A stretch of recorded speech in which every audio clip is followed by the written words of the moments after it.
Hello बच्चों, स्वागत है आप सबका हमारे इस नए लेक्चर में pair of linear equations in two variables के। और बच्चों, आप सबको याद होगा कि लास्ट लेक्चर में हमने एक्सरसाइज 3.1 के सारे सवाल देख लिए थे और आज के लेक्चर में हम देखने वाले हैं कि वो कौन कौन से मेथड्स होते हैं जिनका यूज करते हुए हम लीनियर इक्वेशंस को सॉल्व कर सकते हैं।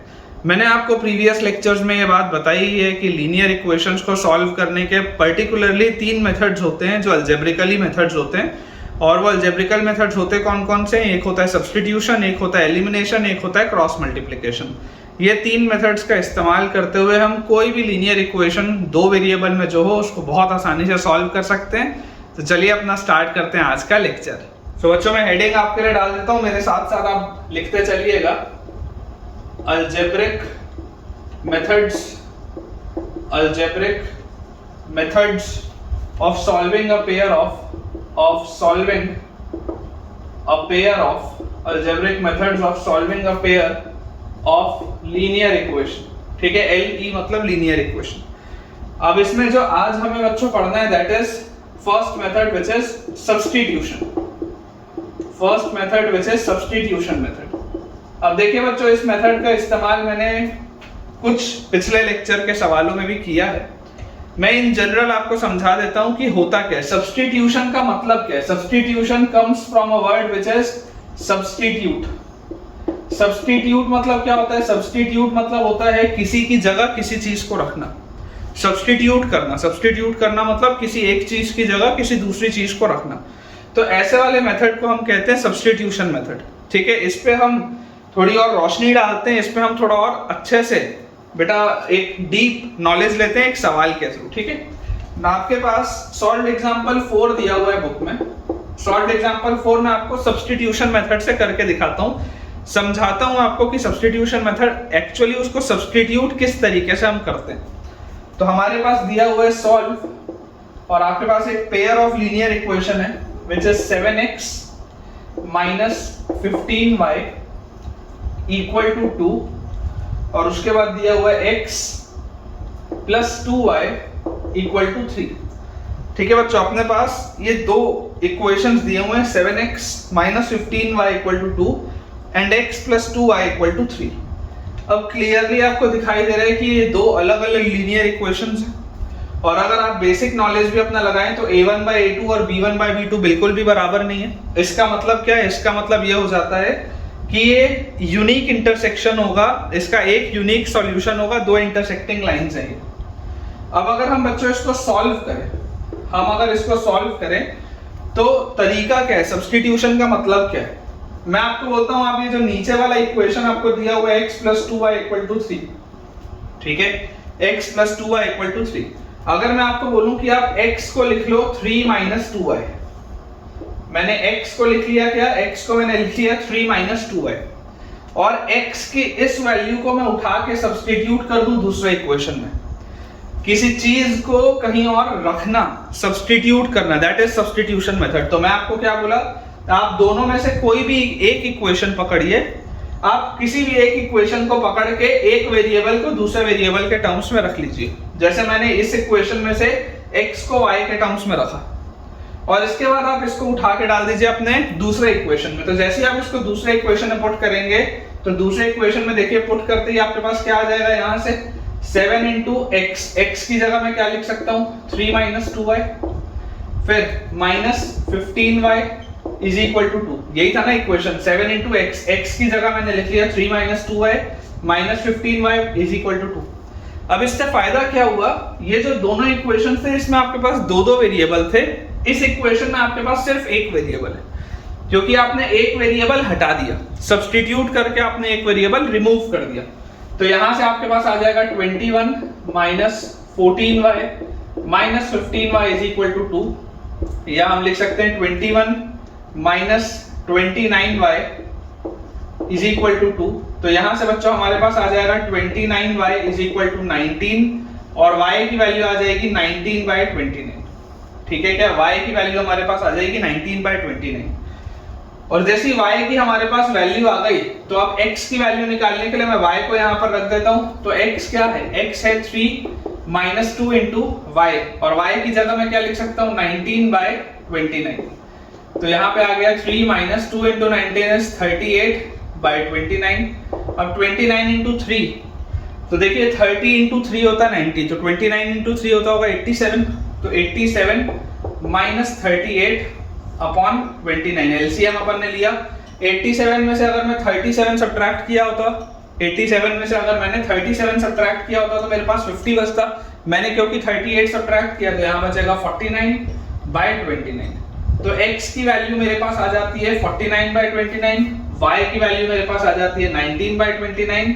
और जैसे ही आप इन दोनों वैल्यूज को अपने ओरिजिनल इक्वेशंस में रख के देखेंगे तो आप ये पाएंगे कि ये ओरिजिनल इक्वेशंस को सेटिस्फाई कर रहे हैं। इसका मतलब बच्चों हमारा जो सही आंसर है दैट इज x की value comes out to be 49/29, बिल्कुल सही है। y की value comes out to be 19/29, बिल्कुल सही है। ये एक बहुत छोटा सा सवाल था सब्स्टिट्यूशन का। ऐसे हम ढेरों और सवाल करने वाले हैं और आपकी और अच्छे से प्रैक्टिस बेस से हो जाएगी। सो बच्चों देखिए, अब सॉल्व्ड एग्जांपल 5 मैंने आपके सामने लिख दिया है। थोड़ा सा लेंदी था, वर्ड प्रॉब्लम है ये, इसलिए मैंने समय बचाने के लिए लिख दिया है। सवाल दिया है, Aftab tales his daughter 7 years ago I was 7 times as old as you were then। मतलब आज से 7 साल पहले तुम्हारी जो एज थी और जो मेरी एज थी वो 7 टाइम्स थी उससे। फिर बोला जा रहा है also 3 years from now, आज से 3 साल बाद I shall be 3 times as old as you will be। आज से 3 साल बाद मेरी जो एज होगी वो तुम्हारी एज के 3 टाइम्स होगी। Represent this situation algebraically and graphically। ठीक है, ये अपने पास सवाल है। तो ऐसे वाले बच्चों जो सवाल होते हैं एज वाले जो सवाल होते हैं उसमें हमेशा आप प्रेजेंट एज से स्टार्ट करिए। ठीक है, वेरिएबल में जनरली x और y मानता हूं, आपकी बुक में कुछ और वेरिएबल भी अगर माना हुआ है तो उसमें कोई दिक्कत की बात नहीं। हम लिख लेते हैं कि let the present as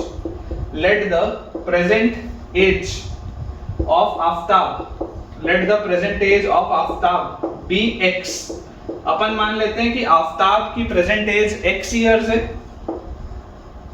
Let the present age of Aftab be x years and his daughter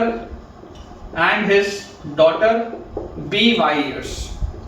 अपन ने क्या मान लिया बच्चों? अपन ने ये मान लिया कि आफ्ताब की प्रेजेंट एज जो है वो x है और उसकी डॉटर की जो प्रेजेंट एज है वो y है आज की डेट में।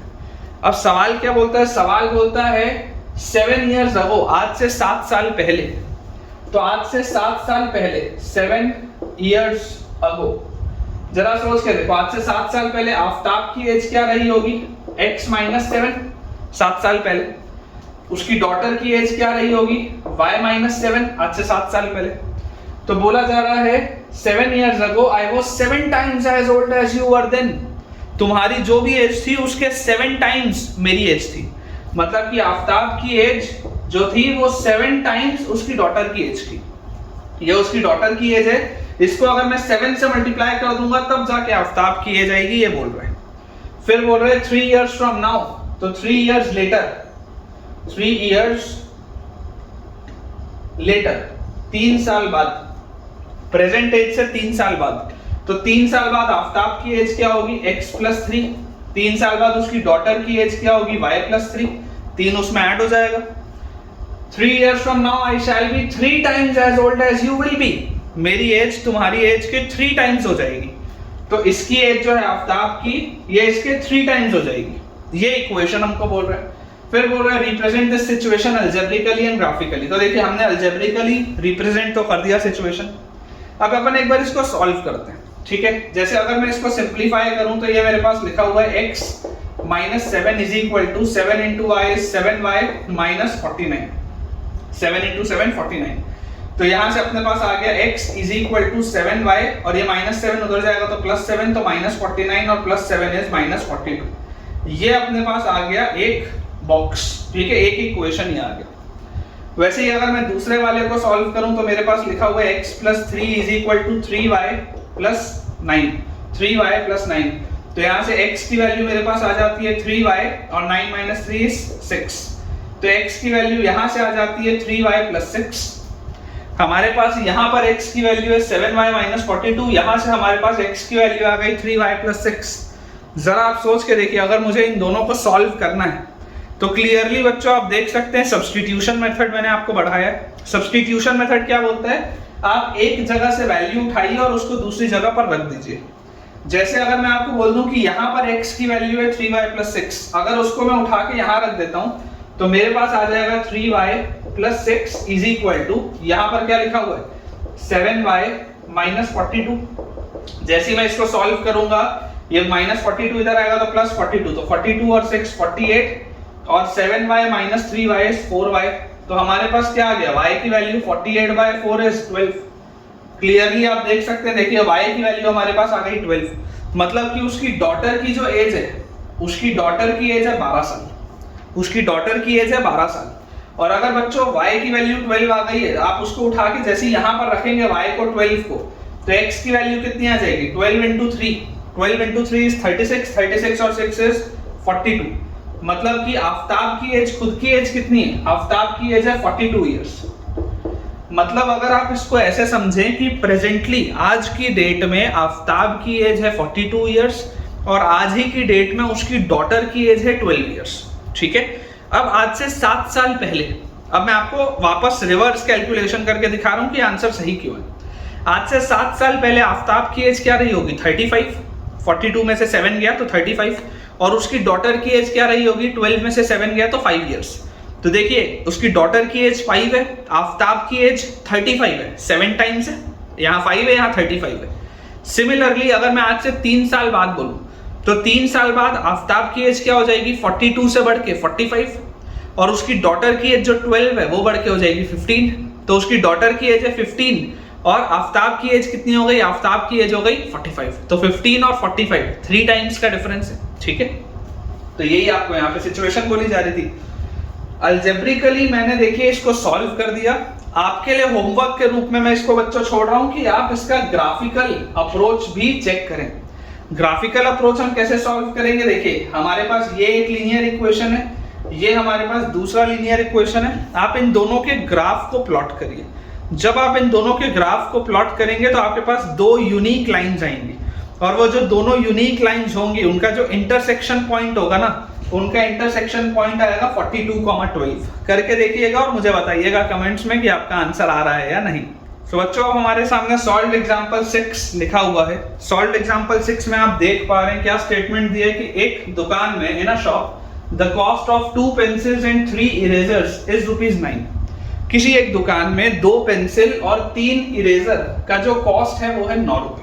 ठीक है, और उसके बाद बोला जा रहा है and the cost of 4 pencils and 6 erasers. 4 pencils and 6 erasers का जो कॉस्ट है वो हमारे पास आ जा रहा है 18 रुपीज। तो बोल रहा है find the cost of each pencil and that of each eraser. तो एक पेंसिल और एक इरेजर का आपको कॉस्ट बताना है। ठीक है, अब देखिए अगर बच्चों हम इसे सॉल्व करें तो सबसे जो पहली चीज हमें समझ में आती है वो क्या है कि जिस चीज का आपको कॉस्ट निकालना है उसको मुझे x और y में मानना पड़ेगा। तो मैं यहाँ पर मान लेता हूँ let the cost of one pencil be ₹x, let the cost of one pencil be ₹x and the cost of one eraser be ₹y। हमने क्या बोल दिया, एक पेंसिल का कॉस्ट आप x मान लीजिए और एक इरेजर का आप कॉस्ट मान लीजिए y। अब जैसी बच्चों आपने ये चीज अज्यूम कर ली तो बोला क्या जा रहा है 2 पेंसिल और 3 इरेजर का कॉस्ट है 9 रुपए। तो 2 पेंसिल का कॉस्ट क्या हो जाएगा, 2 पेंसिल का कॉस्ट हो जाएगा 2x, एक का x था तो 2 का 2x, और 3 इरेजर, एक इरेजर का y है तो 3 इरेजर का हो जाएगा 3y। तो इसमें क्या हो गया कि ये दोनों का जो कंबाइंड कॉस्ट है, ये दोनों का कंबाइंड कॉस्ट आपको बोला जा रहा है कितना है 9 रुपए। ठीक है, 2 पेंसिल और 3 इरेजर का जो कंबाइंड कॉस्ट है वो है 9 रुपए। और उसके बाद बोला जा रहा है 4 पेंसिल्स, तो 4 पेंसिल मतलब 4x एंड 6 इरेजर्स मतलब 6y, इसका जो कंबाइंड कॉस्ट है वो है 18 रुपीज। इसका जो कॉस्ट है वो है 18 रुपीज। बोला जा रहा है find the cost of each pencil and that of each eraser. अब बच्चों आप इस बात को समझिए कि ये जो दोनों इक्वेशंस आपको दिखाई दे रहे हैं, ये दोनों इक्वेशंस देखकर मुझे क्या चीज समझ में आती है कि यार ये तो दोनों के दोनों इक्विवेलेंट इक्वेशंस हैं। मैंने आपको पढ़ाया ये तो डिपेंडेंट पेयर है, ये तो सेम ही इक्वेशन है, क्योंकि यहां पर अगर मैं a1/a2 निकालूं तो a1/a2 मेरे पास आता है 2/4, मतलब which comes out to be half, b1 by b2 भी मेरे पास हाफ ही है which is 3/6, c1 by c2 भी मेरे पास हाफ ही है which is -9 by -18। तो यार अगर a1 by a2, b1 by b2 और c1 by c2 सेम है तो इसका मतलब क्या हो गया? इसका मतलब हो गया कि यार ये तो एक ही इक्वेशन लिखा हुआ है, या ये जो दोनों इक्वेशंस हैं ये इक्विवेलेंट इक्वेशंस है। तो आप यहाँ पर लिख सकते हैं कि since the pair of equations is equivalent, since the pair of equations is equivalent, therefore we have infinite possible solutions। क्योंकि आप तो बच्चों इस बात को बहुत अच्छे से जानते हैं कि अगर आपके पास इस तरीके की सिचुएशन आ रही है तो यार ये तो कोइंसिडेंट लाइंस को रिप्रेजेंट करता है। तो अगर ये कोइंसिडेंट लाइंस को रिप्रेजेंट करता है तो इसके तो इनफाइनाइट सॉल्यूशंस होंगे। अब अगर इसके इनफाइनाइट पॉसिबल सॉल्यूशंस होंगे तो एक यूनिक सॉल्यूशन डिटरमाइन कर पाना इस केस में पॉसिबल नहीं है, ठीक है। एक यूनिक सॉल्यूशन डिटरमाइन कर पाने के लिए आपके पास कुछ और कंडीशन होनी चाहिए थी सॉल्व करने पे ताकि आंसर आता। यहां पर आप क्लियरली डिफाइन या डिटरमाइन नहीं कर सकते हैं एक पेंसिल और एक पेन या एक इरेजर के कॉस्ट को, है ना। इट इज नॉट पॉसिबल कि आप एक कॉस्ट ऑफ पेंसिल और एक कॉस्ट ऑफ इरेजर को निकाल पाए, ठीक है। This is not possible. इसमें इनफाइनाइट पॉसिबिलिटीज हैं, बहुत सारे इसके सॉल्यूशंस हो सकते हैं और हमें और इंफॉर्मेशन की जरूरत है इस सवाल में इसको एक्यूरेटली सॉल्व करने के लिए। सो बच्चों अब अपन एक आखिरी सॉल्व्ड एग्जांपल देखते हैं एक्सरसाइज 3.2 के पहले। सॉल्व्ड एग्जांपल हमारे पास दिया है कि two rails are represented by the equation x + 2y - 4 = 0 and 2x + 4y - 12 = 0। दो रेल्स हैं, जो रेल ट्रैक होता है, दो आपके पास रेल्स हैं जिसका इक्वेशन हमारे पास दिया है, पहला x + 2y - 4 = 0 और दूसरा हमें दिया है 2x + 4y - 12 = 0, ठीक है। पूछा जा रहा है will the rails cross each other, मतलब कि क्या इसमें कभी भी कोई कॉमन सॉल्यूशन आएगा, क्या कभी भी कॉमन सॉल्यूशन आएगा। तो आप देखिए a1 by a2 आपके पास कितना आ रहा है, a1 by a2 आपके पास आ रहा है 1/2, b1 by b2 आपके पास कितना आ रहा है, b1 by b2 आपके पास आ रहा है 2/4, दोनों सेम ही है, हाफ के बराबर ही है। और c1 by c2 आपके पास कितना आ रहा है, तो c1 by c2 आपके पास आ रहा है -4 by -12 which is 1/3। क्लियरली बच्चों देखो मुझे इसमें दिखाई दे रहा है कि a1 by a2 is equal to b1 by b2 which is not equal to c1 by c2। तो ये वाली कंडीशन किसकी होती है? ये वाली कंडीशन होती है पैरेलल लाइंस की। ये वाली बच्चों जो कंडीशन होती है ये होती है पैरेलल लाइंस की। और पैरेलल लाइंस की अगर ये कंडीशन होती है तो यार पैरेलल लाइंस तो कभी भी आपस में इंटरसेक्ट नहीं करते, हमेशा पैरेलल मूव करते हैं, there is no common point of intersection. तो क्लियरली आपसे देखिए सवाल क्या पूछा जा रहा है, will the rails cross each other. तो आप सीधा लिख सकते हैं no the rails will not या will never cross each other, will never cross each other as the pair of, या इसको इसके कंटिन्यूएशन में आप लिखो will never cross each other as the pair of linear equation represents parallel